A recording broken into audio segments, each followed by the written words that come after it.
Welcome to the Deep Dive. This is where we take the sources you give us, could be articles, research notes, whatever, and really pull out the key insights, the important stuff, just for you. That's right. We're here to sort of guide you through the material, help you get informed on what the sources themselves are saying. We don't add our own take, we just unpack what's there. And today's material is definitely, well, it's something. We're diving into excerpts from Rulers of Evil by F. Tupper Saucy. The preface itself calls the investigation in this book potentially unprecedented, based on amazing legwork into the powers that be. Yeah, it sets a high bar. So our mission here is pretty straightforward. Explore the history, the power dynamics, the whole world as this specific book presents it. We're going to unpack its claims about hidden influences, symbols, maybe even orchestrated history, sticking strictly to what's in these pages. Okay, sounds like quite a journey. Let's start unpacking this. The source kicks off with the author, F. Tupper Saucy, and his own story, which seems, well, pretty crucial to how this whole investigation began. Absolutely. The preface lays it out. Saucy really got into researching these powers that be after he ran into some, let's say, significant legal issues himself, specifically around taxes. Right, he was labeled a tax protester, sometimes even a tax evader, according to the source, by the IRS and media. Though the book makes a point of saying he was never actually accused of evasion itself. The specific charges were for willfully failing to file tax returns. And it's interesting, the source details that a jury actually acquitted him for 2 years, 78 and 79, saying he wasn't willful then. But they did find him willful for 1977, and that conviction stuck, even after appeal. Exactly. And the source gives us Saucy's take on all this. He apparently came to believe that the real beneficiaries of what he called lawless money the book claims wasn't constitutionally affirmed by the Supreme Court, were the governing bodies. So his challenge, in his view, hit them where it hurt their appearance of legitimacy, as the source puts it. That personal fight seems like a huge driving force behind Rulers of Evil. No doubt. It definitely seems to provide that motivation for questioning everything. The source also connects this to his work with a Mr. Ray. Saucy published Ray's autobiography. What was it called? Tennessee Waltz? Yeah, Tennessee Waltz. The Making of a Political Prisoner. And Saucy didn't just publish it. He added his own epilogue. Right, called The Politics of Witchcraft. And in that epilogue, according to the source, Saucy argued that Dr. Martin Luther King Jr.'s murder ultimately served the interests of the economic powers of government more than anyone else. So you see this theme developing powerful, maybe hidden forces manipulating big events. And the timing, the way the book lays it out, is presented as really pointed, almost suspicious. It says that about a month before Tennessee Waltz was set to be published, Saucy got words the Supreme Court had denied his appeal on that tax case. Yeah, and right after that, the judge ordered him to report to the Atlanta Federal Prison Camp by April 10th, 1987. The source even quotes a friend of Saucy's basically saying, look, if his earlier writing got him into this mess, imagine what publishing this book about political prisoners and who benefited from King's death might lead to, especially with him locked up. So it's this intense backdrop, right? Direct conflict with the government, growing suspicion about hidden manipulators. And that's what leads Saucy to the main idea, the really audacious core thesis of Rulers of Evil. It is audacious. The book flat out claims there's a small, powerful group effectively running the world. And this is the twist, right? The book insists you can't just call it a conspiracy. Exactly. Why not? Because, the book argues, this group identifies itself openly. It's not hiding. It's supposedly right there, visible in signs and mottos on public monuments. So the whole point of the book is to show you this evidence, this open secret language that's allegedly been there all along. That's the core claim it sets out to prove. It's less about uncovering secrets and more about learning to read the signs that are, according to the book, in plain sight for anyone who knows how. And the preface makes this big promise: engage with this evidence, see it all, and it'll give you a completely new worldview based on stuff the book claims has never been put together quite like this before. Quite a hook. It absolutely is. And the book jumps right into presenting this evidence, starting with some pretty direct allegations about Roman Catholic leaders having deep historical influence on American domestic policy. Okay, let's get into that. One of the first things the source cites is the 1992 World Almanac of U.S. Politics. And according to the book's reading of that almanac, it claimed that back then, virtually no arena of federal legislative activity was not directly controlled by Roman Catholic leaders. Yeah, that's a strong claim. And it doesn't just leave it there, it names names. People holding top jobs in Congress at the time, Senate Majority Leader George Mitchell, Speaker Tom Foley, key senators like Christopher Dodd, Patrick Leahy. The book lists them and identifies them as Roman Catholic leaders, supposedly exercising this control based on its interpretation of that almanac. And the book tries to connect this alleged influence back to directives from the church itself, specifically referencing Vatican Council II and its 1964 document, the Constitution on the Church. Right. The source claims this document actually instructs Catholic politicians to use their secular positions to advance Catholicism. It quotes a part calling on laypersons to expend all their energy for the growth of the church. So the source presents that as a kind of mandate for Catholics in government to actively work for the church's interests through their secular roles. That's exactly how it's framed, setting the stage for these claims about pervasive influence in U.S. politics. And then the book takes this idea way back, right to the physical founding of Washington, D.C. It makes this striking claim that initially, within the city's original boundaries, the only two houses belonged to Roman Catholics. Yeah, pretty specific. One belonged to Robert Brent, who became D.C.'s very first mayor. The other belonged to Notley Young, who the source identifies as Brent's brother-in-law and a Jesuit priest. Huh. And it also mentions Daniel Carroll, another Catholic congressman who signed both the Articles of Confederation and the Constitution. Mm-hmm. And the source draws a specific conclusion from this geography and history. It argues that the placement of papal representation using that ancient Roman title, Pontifex Maximus, relative to the White House and the Capitol, isn't accidental. It's supposedly designed for closer supervision of American government, of public policy. Supervision administered through these Catholic laypersons in government. That's the argument. And then it makes this huge leap, connecting it back to ancient Rome. Right, the imperium idea. Exactly. The book claims this setup is basically the same structure, the same kind of authoritative power that ran pagan Rome, where public servants were also priests governing things like money. It's saying this ancient system of religiously linked governance is somehow continuing in D.C. Wow. Okay, that definitely sets the stage for talking about the group the book puts at the center of all this. Right. The Society of Jesus, the Jesuits. Right. The source notes the name Jesuit wasn't their own initially. It came from outsiders around 1559. And it makes this sort of speculative link to the Jesuits in the Bible, Numbers 26.44, progeny of Jezreel. And to give a sense of how the term is often seen, the book looks at dictionary definitions. Yeah, it pulls definitions from Webster's 1828 and a 1986 edition. And the words cited for Jesuit and Jesuitism are, well, pretty negative. Crafty, deceit, hypocrisy, prevarication, casuist, meaning someone using dodgy reasoning on moral issues. And the source uses this to say the language describing them has not repented, suggesting a long-standing negative perception tied to maybe manipulative methods. That's the implication drawn from those definitions, yeah.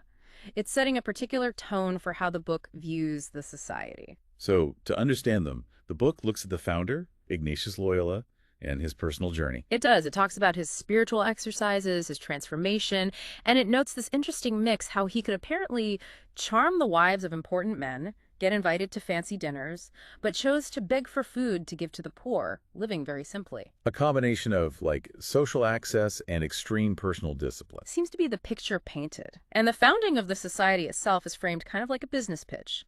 Ignatius presents his business plan for a minimal society to Pope Paul III, and it gets approved in 1539. And there's a detail about Pope Paul III himself, Alessandro Farnese.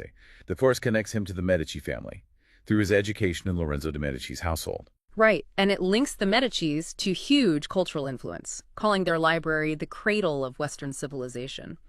It also adds that detail about Farnese being nicknamed Cardinal Petticoat, because his sister Julia was Pope Alexander VI's mistress, suggesting, connections to power, maybe questionable dealings as the source presents it. So Ignatius proposes this society to do battle under the banner of the cross, initially limited to 60 members, and they had to take 4 vows. 4 solemn vows, yes. Poverty, chastity, obedience to the church, and then that really distinct 4th vow, special direct obedience to the Pope himself. Okay, and then the source brings up something pretty explosive. The alleged Jesuit oaths. It emphasizes alleged. It does, explicitly. It acknowledges the oath is controversial and disputed. but it still presents parts of it as key to understanding the Jesuit mindset and methods within the book's narrative. And the parts it quotes are intense, Mhm. promising to advance the church's interests, keep secrets, even pretend to be other religions if needed. Yeah, and more dramatically, it includes lines about being willing, if ordered by a superior or the Pope's agent, to extirpate the heretical Protestants' or liberals' doctrines and to destroy all their pretended powers, regal or otherwise. Wow. It even mentions using violence, strangulating cord, the steel of the poignard, or the leaden bullet against anyone, regardless of rank if ordered, and signing your name in blood. That's what the quoted text claims, yes. Subscribing the name in blood with a dagger. The source uses this alleged oath to paint a picture of extreme commitment, secrecy, and potential ruthlessness attributed to the society in this specific book's account. So, moving from origins and oaths, the book focuses on a really key historical moment. The Council of Trent, running from 1545 to 1563. This was the Catholic Church's big response to the Protestant Reformation. And according to the source, Trent basically laid down the law, anathematizing, eternally damning anyone who didn't accept certain doctrines that Protestants were challenging. Right. Doctrines, the source points out, Protestants viewed as unscriptural. Things like papal indulgences, confession to a priest being necessary for salvation, the Mass as a literal sacrifice, purgatory, priestly celibacy, praying to saints, venerating relics, using images in worship. The source says Trent issued something like 125 anathemas against Protestant beliefs. That's the number given, yes. 125 condemnations. And here's where the source makes a crucial link to its main argument. It claims that it was at Trent that the Catholic Church started marching to the beat of the Black Papacy. And the Black Pope is later identified as the general of the Jesuits. Correct. The implication is that Jesuit influence became dominant within the church hierarchy, starting at Trent. And to back that up, the source mentions that after Trent, the council recommended Jesuits should be given pride of place as preachers and professors over other orders. Yeah, suggesting a formal boost in their status and influence, especially in education and spreading the message. Then there's that painting, commissioned much later, by a descendant of Pope Paul III. Right. Ranuccio Farnese commissioned Sebastiano Ricci to paint Paul III and the cardinals en route to Trent, about a century after the council. And the source has a very specific interpretation of this painting. It says there's a deity hovering above the Pope, directing them towards Trent. And the book explicitly states that this deity, in its interpretation, is not Jesus or Mary or Yahweh, God of the Bible. So the painting is presented as sort of candid proof, visual evidence, that Trent, the council that supposedly put the church under the Black Papacy, was guided by some other non-biblical force. That's exactly how the source uses it, as evidence supporting its claims about hidden, potentially pagan influences at the very top, influencing the church and, by extension, the world. Okay, so after setting that historical scene, the book digs into the specific methods and ideology it attributes to the Jesuits, starting with this idea of securing obedience of the subject's understanding. Right. This points to specific techniques allegedly taught in Jesuit schools, like St. Omer's. The book highlights things like casuistry, equivocation, and mental reservation. Which the source basically defines as what? Twisting the truth. Deception. Kind of. Casuistry is presented as using clever, perhaps unsound, reasoning to resolve moral dilemmas, often in a self-serving way. Equivocation involves using ambiguous language to conceal truth. Mental reservation is like saying something true outwardly but qualifying it mentally, which changes the meaning. The source frames these as tools for manipulation. He gives that example from Antonio Escobar, right? About giving short weight to a customer not being a sin if the official price would ruin the merchant. Exactly. Presented as a prime example of how these techniques could justify ethically dubious actions. And the book makes a huge claim based on this, that Jesuit casuistry has set the moral tone of world economics. Yeah, that's a really broad statement. It's arguing that this kind of ethical flexibility, this alleged slipperiness taught by Jesuits, has fundamentally shaped how global economics operates. A big accusation. Another method mentioned is missionary adaptation. What's that about?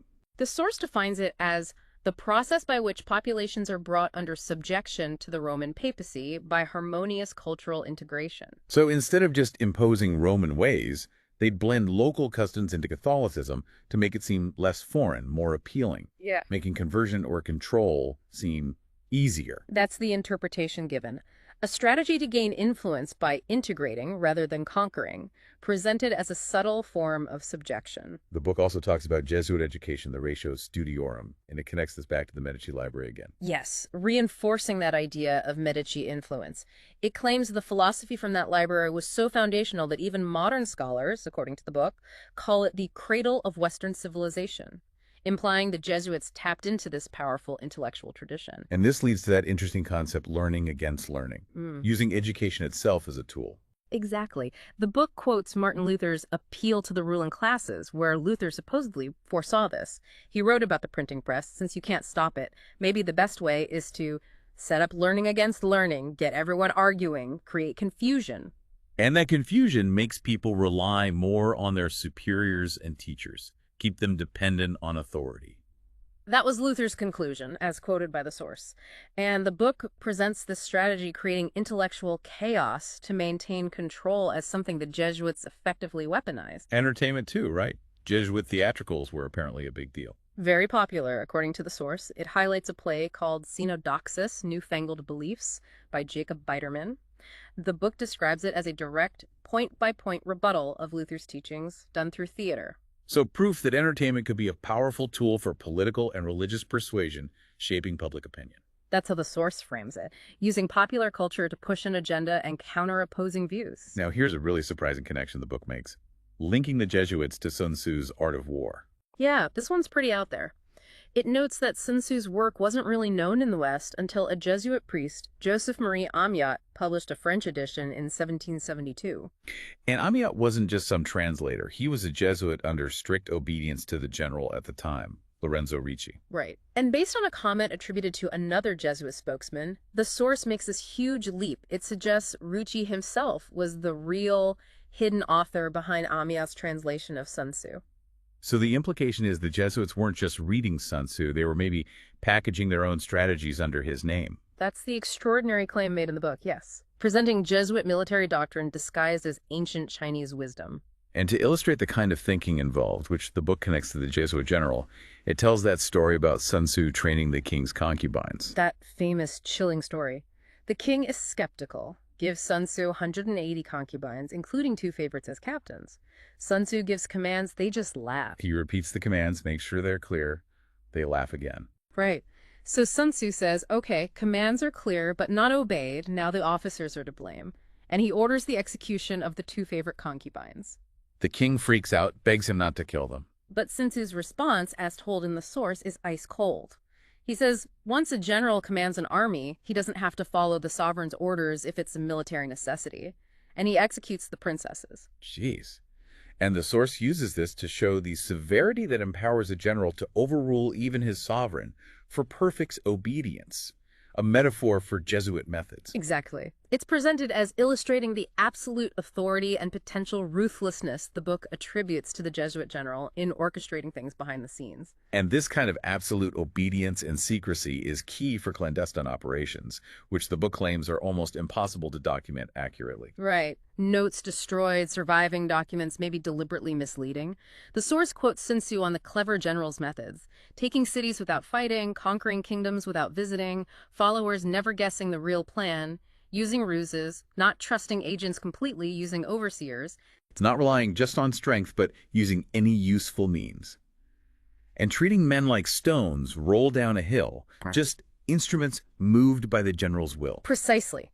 All these methods from Sun Tzu are implicitly linked in the book's narrative to how the Jesuits allegedly operate. Okay, so with that foundation laid, the history, the alleged influence, the methods the book gets to its biggest, most controversial claim. Its reinterpretation of the American Revolution itself. Yes, this is central. Saucy's narrative claims the revolution wasn't this organic uprising for liberty, but actually a compelling ruse. The ruse orchestrated by Jesuit General Lorenzo Ricci and designed to mimic the fall of the Knights Templar centuries earlier. That's the claim. The book points to the timing the Jesuit disestablishment, when the order was being suppressed in Europe and by the Pope, happened at the same time as the conflict between Britain and the colonies was heating up, a 17-year overlap. And Ricci's alleged strategy had 2 parts. First, weaken Britain diplomatically. Right. The source points to the 1763 Paris negotiations ending the 7 Years' War, claiming they isolated England, made them vulnerable. And the second part was stirring up trouble in America, using figures like Butte and Grenville to provoke the colonists with things like the Stamp Act. Exactly. Butte, having resigned as PM, supposedly worked from the shadows, picking Grenville to implement policies designed to create friction and push the colonies towards rebellion. That's the scenario the book paints. Then it introduces specific people it claims were key players in this orchestration. Charles Thompson, for instance. Yes, Thompson is presented as a major figure, leader of a secret club pushing for boycotts, agitated for the Stamp Act Congress, advised delegates at the First Continental Congress, positioned as a key organizer and rabble-rouser. And the book connects his education back to Jesuit influence, studying classics under another Charles Thompson at Franklin's Academy, which became UPenn, implying a link to that Ratio Studiorum. It makes that connection, yeah, suggesting his education might have aligned with these methods. Then there's the Carroll family, from Maryland Charles and John Carroll. Charles Carroll, the prominent Catholic, notably refused to be a delegate to the First Continental Congress. The book says this was strategic, due to anti-Catholic feelings stirred by the Quebec Act. Right. The source frames the Quebec Act itself as Parliament's revenge for the Boston Tea Party, giving Western lands to Quebec and angering the colonies. Carroll's refusal to participate is presented as a calculated move in this context. And Charles Carroll traveled in Europe with someone named Stoughton, who was supposedly trained in, what was it, casuistry, equivocation, and Bellarminian liberation theology. That's what the source claims. This theology, named after Cardinal Bellarmine, is interpreted by the source as a way to justify resisting or overthrowing rulers who oppose church interests. And Stoughton was supposedly indoctrinated to obedience of understanding. And they visited Frankfurt, Maine's Rothschild country in 1772. The book speculates this led to British banks cutting credit to America later that year, causing financial hardship. It makes that speculative link, yes, suggesting financial manipulation as part of the plot originating from discussions in that specific region. And John Carroll, Charles's cousin, had an even more direct Jesuit connection. Ordained, took the extreme vow of papal obedience, taught at Liège. All according to the source. And crucially, when he came back to America, he was identified as prefect of the sodality. Which the book defines as a chief organizer of laymen for the promotion of some form of social action. Exactly. And given that title, his Jesuit background, and the vow, the source asks that pointed question. What social action might Ricci have ordained him to organize, if not the American Revolution? It positions John Carroll as a key Jesuit agent organizing revolutionary sentiment. The book even connects his arrival in Maryland to Paul Revere's ride, saying Carroll used his authority as prefect to integrate Maryland Catholics into the revolutionary media and agitation. Yes, claiming he was actively mobilizing Catholics for the cause under this alleged Jesuit direction. What about that request for an American bishop? The source says American Jesuits didn't want one because of anti-bishop feelings here. Right, and the book claims this scare, the fear of a Catholic bishop being imposed, actually helped the revolutionaries by creating common ground between Protestants and Catholics against perceived outside authority. Another manipulation as the source sees it. There's also that sermon by Reverend Simeon Howard in 1773, chosen by the Annapolis Committee. The book interprets it as justifying lethal force against Britain, but claims the justification comes not from Jesus, but from Rome. It quotes Howard urging emulation of Rome, which rose to power through an army of men of property. The source interprets this as Rome commanding violence to preserve the religious state, linking back to that imperium idea. And the book claims John Carroll eventually became the Pope's direct representative in the U.S., citing that court case, Foreign v. Carroll, as proof of his sole episcopal jurisdiction and papal authority over American citizens. It cites that 1798 ruling as legal validation for this claim of direct Vatican influence operating through Carroll. Then there's the interpretation of the dates. July 2nd was when independence was actually resolved. Adams thought that would be the big anniversary. Right. But we celebrate July 4th, the signing.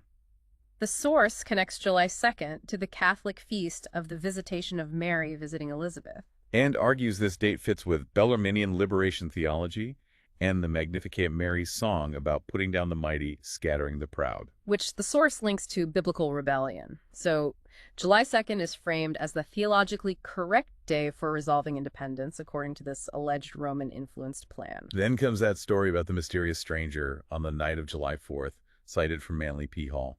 Yeah, the story goes that delegates were wavering, scared to sign the declaration. This unknown figure suddenly appears, gives this incredibly inspiring speech filled with holy zeal, and convinces them to sign. And the book speculates this stranger was who?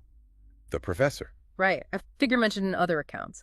And the book makes the absolutely stunning claim that the professor was actually Jesuit General Lorenzo Ricci in disguise. But wasn't Ricci supposed to have died in prison in late 1775? The book addresses that. It notes one source says he died then, but claims the timing is suspicious, aligning with another Poke's death, raising the possibility Ricci's death was faked or misreported, allowing him to operate secretly.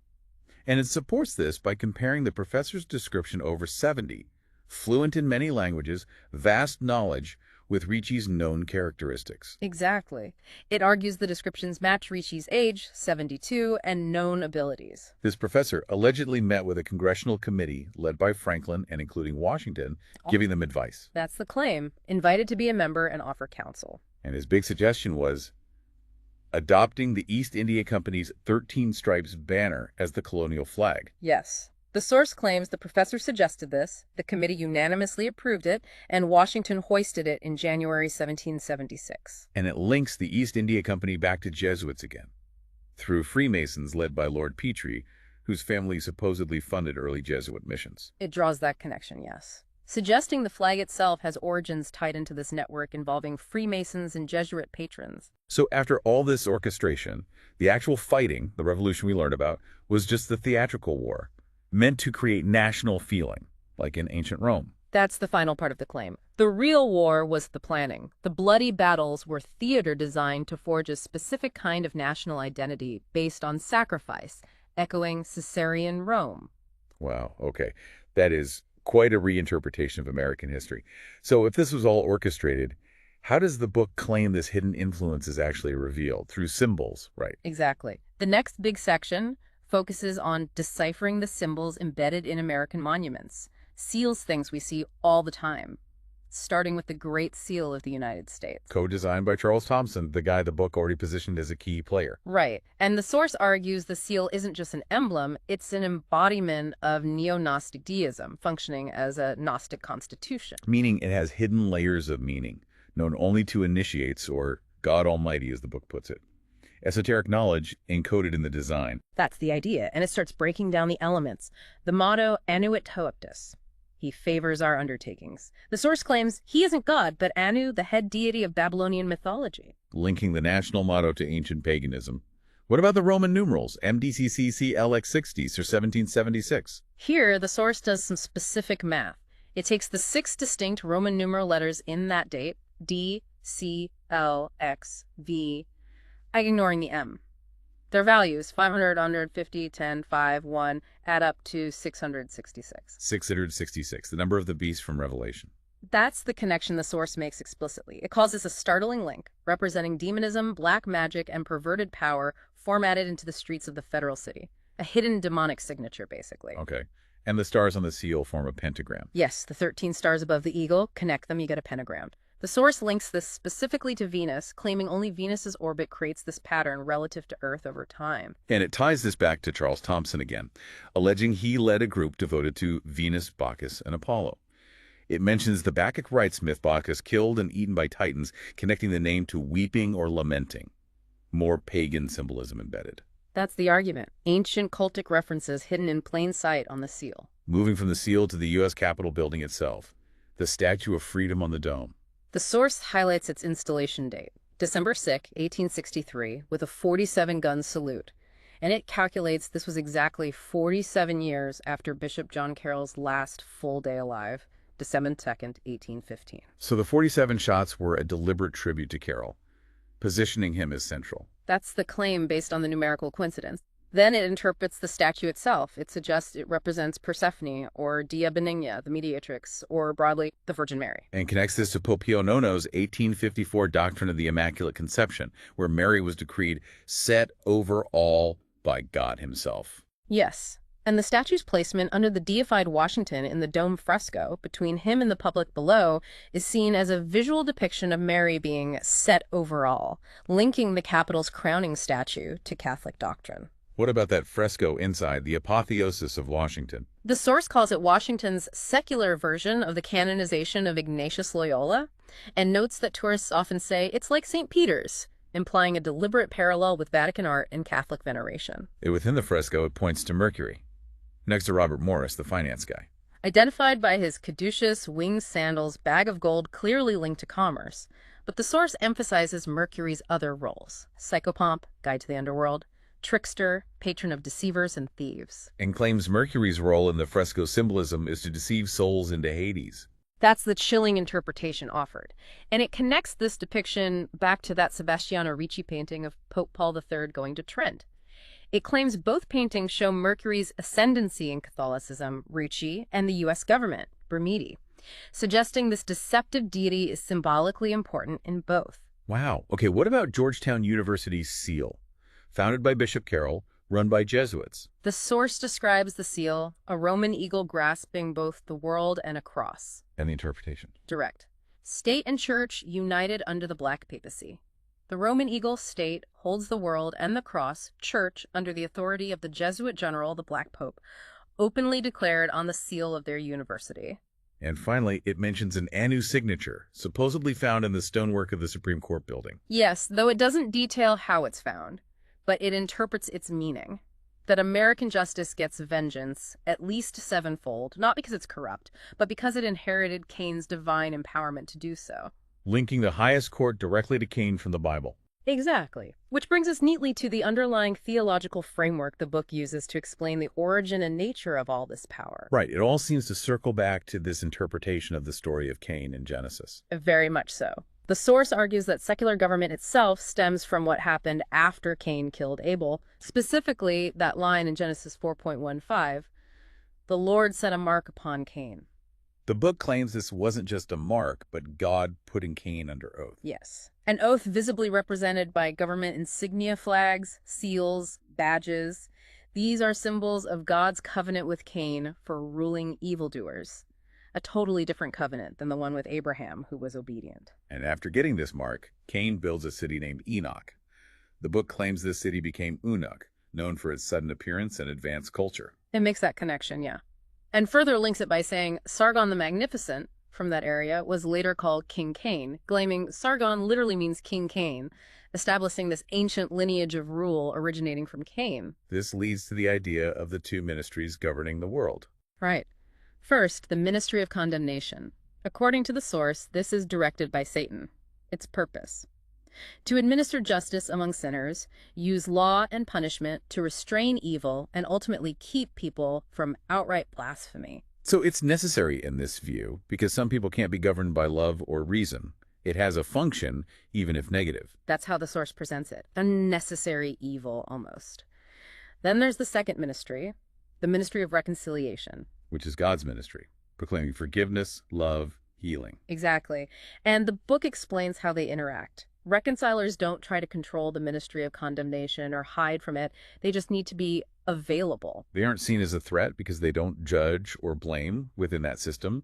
They're wise as serpents and innocent as doves. That's the idea. They operate on a different level. Yeah. The book gives that odd anecdote about the Jesuit confessor in Rome who heard confessions in Italian but didn't understand the language. And the source calls that true reconciliation because he performed the act without judgment, even though it was technically heretical. Kind of a strange example, but yeah, that's how it's used to illustrate the point reconciliation detached from condemnation. So where does Rome fit into this framework?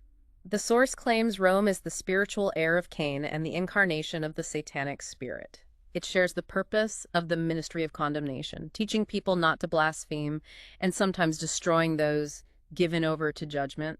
It even interprets some of the Apostle Paul's actions this way. And it loops back to criticizing the Catholic Church for relying on tradition over Scripture, binding consciences to doctrines not in the Bible. Yes, reiterating that critique. Pointing again to the Council of Trent's anathemas, indulgences, confession, mass, purgatory, celibacy, saints' relics, images as examples of unscriptural doctrines enforced by Rome, linking it all back to this framework of Rome embodying the ministry of condemnation inherited from Cain. So this whole theological interpretation of Cain and the two ministries is really the bedrock supporting the entire book's argument about history, symbols, and power. It seems to be, yes. It provides the fundamental lens through which everything else, the history, the symbols, the institutions, is interpreted as part of this ongoing ancient spiritual conflict. Well, that really was a deep dive, wasn't it? We've certainly unpacked a lot from the world presented in F. Sassy's Rulers of Evil. Hmm. We went through his personal story, his really bold claim about a group openly identifying itself through symbols. And then those detailed arguments about Roman influence, the alleged Jesuit orchestration of the American Revolution, a complete inversion of the standard narrative. And we looked at how the book deciphers symbols everywhere. The Great Seal, the Capitol, Georgetown, linking them to ancient gods, 6 and 66, Catholic doctrine, all tied into that unique theological framework based on Cain. It's definitely a dense, highly unconventional take on history and power. It does what the preface promised. It presents familiar American history and symbols in a radically different light. It definitely makes you maybe look twice at things you thought you knew. Yeah, it encourages you to notice these signs, these symbols, and ask if they carry meanings we don't normally consider. Absolutely. And maybe the provocative thought it leaves you with, pulled straight from the book's core argument, is this. What if, as the source insists, governing bodies aren't just the modern secular things we think they are? What if they operate under older hidden rules or covenants, symbolized all around us in ways most people just don't see or haven't been taught to recognize? That's definitely something to chew on. The idea that power might operate according to ancient principles hidden in plain sight. It's certainly the question this book wants you, the listener, to consider long after we finish talking.